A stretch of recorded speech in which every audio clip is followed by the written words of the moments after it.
बोलिए चारा चोर लोग मोदी जी के परिवार पे सवाल उठाए। अच्छा चलिए चलिए रुकिए भाई सुनिए, चलिए देखिए, छाछ बोले सो बोले, अरे छलनी बोले जिसमें 72 छेद। लालू प्रसाद यादव जी को उसने चारा चोर कहा है, तो मैं पूछता हूँ स्मृति ईरानी जी, आपको क्या कहूँ, पति चोर? जो व्यक्ति, जो औरत अपनी सहेली का पति चुराकर और सहेली को धक्के मार के घर से बाहर निकलवा के और खुद उसके साथ शादी कर ले, वो भी बोल रही है आज परिवार पे। ये इस देश का दुर्भाग्य है। और देखिए जिसके परिवार नहीं होगा उसे क्या पता, क्या पता। अरे ये परिवार का ही वो था कि 1.5 से 2 लाख लोग जिसके अंतिम संस्कार में गए थे। हैं? अरे मोदी सुन ले, एक दिन तेरा भी आएगा, पता चलेगा। 140 करोड़ परिवार है। सुना निकल कर्नाटक में क्या कहा मोदी जी ने? अरे यार, इसके लिए सब कुछ छोड़ दिया आप लोगों के लिए। सुन, आप लोगों के लिए सब कुछ छोड़ दिया। क्या छोड़ दिया? सब कुछ परिवार के। अडानी अंबानी के लिए छोड़ा, हमारे लिए क्या छोड़ा? अब बता, इन बच्चों को रोजगार किसने दिया? अरे पेपर लीक हो गया था, हम पेपर। अरे सुन लो, यही अच्छा चल इस पे सुन ले। पेपर लीक, भाई कह रहा पेपर लीक, देखो लीकेज होगी। अब जब पहला इंजन लीकेज हो गया, तुम में तो मिस्त्री भी होगा कोई, और जब इंजन की सील लीकेज हो जाए तो फिर वो रुकती नहीं, मोबिल फेंक भैया, फिर तो मोबिल फेंक गई है। तो इससे अच्छा है कि इंजन बदल दो,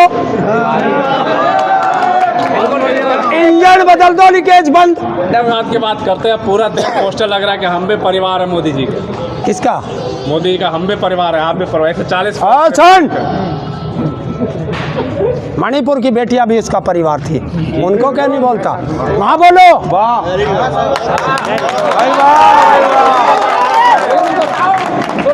750 किसान जिनको बॉर्डर पे शहादत हुई थी, वो भी किसान थे, वो भी इस परिवार के लोग थे। पहलवान बेटियां जिनको घसीटा गया, वे भी वहीं की, इसी परिवार की बेटियां हैं। क्या मोदी की बेटियां हैं वो? लखीमपुर खीरी का हत्यारा, क्या लिखेगा मोदी वो भी मेरा परिवार है? लिखेगा? जसोदा बहन को कहेगा कि मेरा परिवार है। अरे ये संविधान बचाना है, क्या संकेत दे गए? देखिए सबके लिए संविधान, अगर संविधान नहीं बचेगा तो क्या करोगे?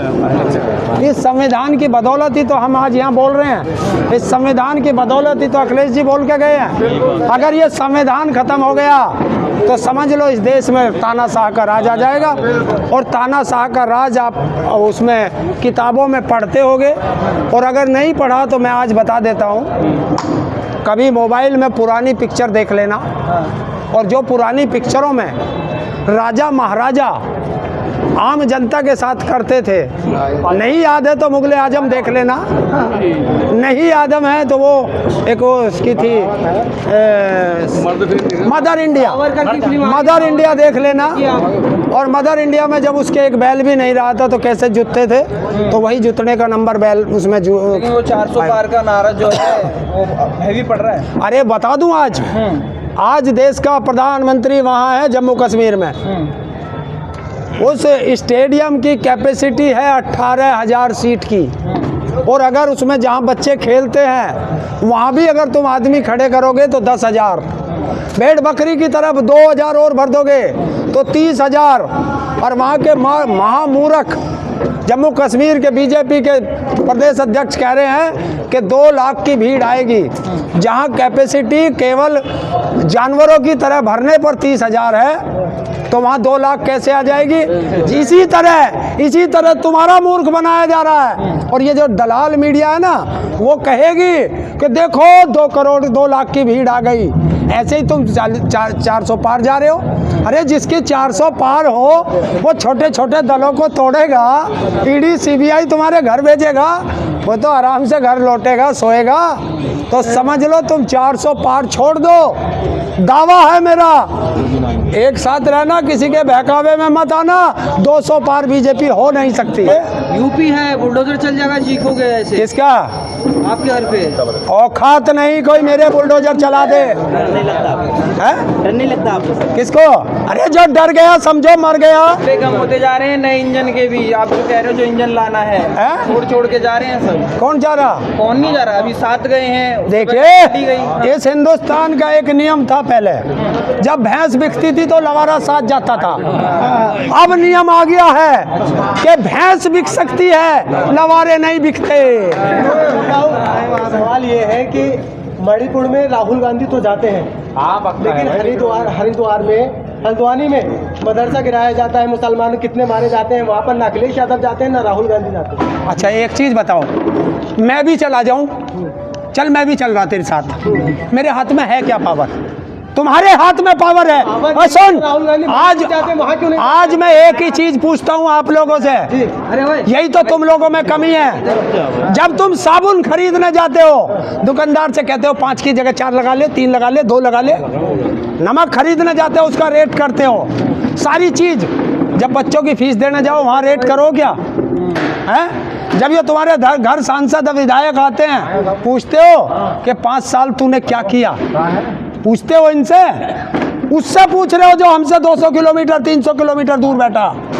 जब तुम्हारे यहाँ बीजेपी का सांसद विधायक आए वोट मांगने, पूरे हिंदुस्तान की जनता से कह रहा हूँ आपके माध्यम से, उससे पूछ लेना।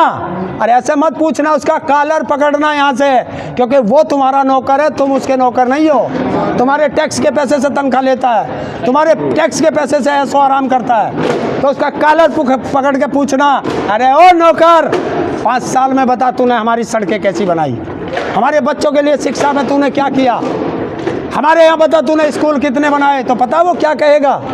अभी बता रहा हूँ, वो कहेगा हमने पश्चिम बंगाल में इतने स्कूल बनवा दिए, हमने महाराष्ट्र में इतने कॉलेज बनवा दिए, हमने बिहार में इतने हॉस्पिटल बनवा दिए। और तुम बिहार वाले से जाकर पूछ लो, वो कहेगा हमने उत्तर प्रदेश में इतना कर दिया। ना तो तुम बिहार जा सकते देखने, ना बिहार वाला यहाँ आ सकता। उसका कॉलर पकड़ लेना। अरे ओ नालायक, हम ना बिहार की बात कर रहे, ना बंगाल की बात कर रहे, ना हम लखनऊ की बात करते, ना हम बनारस की बात करते। तू हमारे क्षेत्र का है, ये बता तूने अपने क्षेत्र में क्या किया।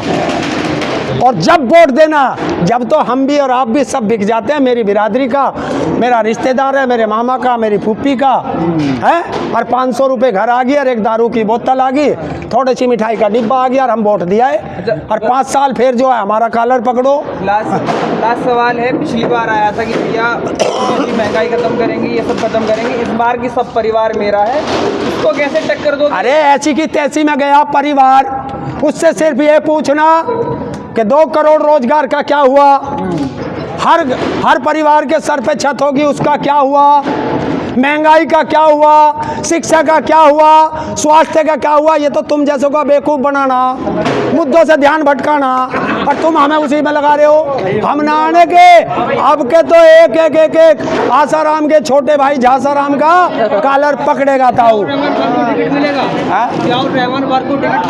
और क्या मुझे मिलेगा?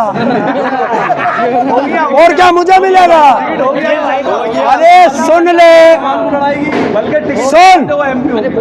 सुन ले, जिस दिन वो यहाँ से एक सांसद तुमने रुखसत किया हमेशा के लिए, उस दिन तुमने दूसरा सांसद उसी परिवार से चुन लिया, ये लिख लो। बिल्कुल सही बात। आएंगे आप वोट मांगने? वोट मांगने आएंगे आप, चुनाव लड़ाने? वोट मांगने नहीं आऊंगा, थारे से जबरदस्ती दिलवाने आऊंगा। और जो ताऊ की बात नहीं मानेगा उसे बीजेपी का रिश्तेदार बना दूंगा। आज हमारे देश के सबसे, क्या कहूँ, अब खुशनसीब तो मैं अपने आप को नहीं कह सकता, लेकिन मैं उन सांसद के उसमें आया था शोक सभा में, जो सांसद में सबसे उम्र दराज आज इस दुनिया में नहीं रहे। तो मैं उनकी शोक सभा में आया था संभल में, और शोक सभा में अपने श्रद्धा सुमन मैं भी उनको अर्पित करता हूँ कि ईश्वर ने जो भी उनको जगह दी है वो ऐसी जगह दे कि जैसे वो हिंदुस्तान में रहे उससे अच्छी जगह उनको अपने यहाँ। कैसा नेता मानते थे? देखिए वो एक जिसे कहो कि देश के सब जाति धर्म के नेता थे, वो उस तरह के नेता। कहा जाता था कि वो हिंदू विरोधी थे। अगर हिंदू विरोधी थे तो हिंदू क्यों आ रहे हैं उनके साथ? आपने देखा था जब मैं उनका जनाजा निकल रहा था तो मैं उस दिन नहीं आ पाया, लेकिन मैंने देखा था कि अगर वो मुस्लिम परस्त होते या एक कम्युनिटी के नेता होते तो शायद इतना, मैंने किसी सांसद किसी मंत्री का ऐसा जनाजा नहीं देखा हिंदुस्तान के अंदर कि जो वो जनाजे में थे। और ये उनकी मेहनत और उनका प्यार और जनता का दुलार वही ये लेके आया था कि उस समय उनका देश का हर व्यक्ति उनकी उसके लिए वो रो रहा था। अखिलेश बोल